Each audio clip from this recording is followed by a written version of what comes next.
পাক পাঞ্জাতন হচ্ছে পাঁচজন: মুহাম্মাদুর রাসূলুল্লাহ, মৌলা আলী ওয়ালিউল্লাহ, মা ফাতিমাতুজ জাহরা, ইমাম হাসান, ইমাম হুসাইন। এই পাঁচজনের পাঁচটা নাম মোবারক রয়েছে। আমি বলতেছিলাম বিসমিল্লাহর ভিতরে 19টা ওয়াক্কর আছে। পাক পাঞ্জাতন পাঁচজন নামের ভিতরে আপনি ওয়াক্করগুলো হিসাব করেন। মুহাম্মদ শব্দ লিখতে 4টা ওয়াক্কর লাগে, আলী শব্দ লিখতে 3টা ওয়াক্কর লাগে, 4 এবং 3 7 হয়ে গেল।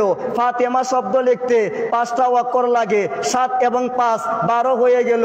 হাসান শব্দ লিখতে 3টা ওয়াক্কর লাগে, 12 এবং 3 15 হয়ে গেল। হুসাইন শব্দ লিখতে 4টা ওয়াক্কর লাগে, 15 এবং 4 19 হয়ে গেল।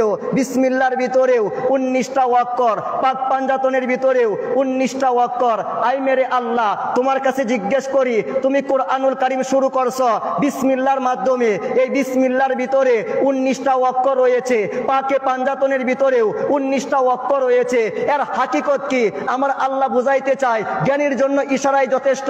পাক পাঞ্জাতনে 19টা ওয়াক্কর, বিসমিল্লাহর ভিতরেও 19টা ওয়াক্কর। যেই কোরআন নিয়ে মুসলমান গর্ব করে, যেই কোরআন বুকে ধারণ করে পৃথিবী চালাইতে চায়, সেই কোরআন শুরু করছি 19টা ওয়াক্করের মাধ্যমে। পাক পাঞ্জাতনের ভিতরেও 19টা ওয়াক্কর রয়েছে।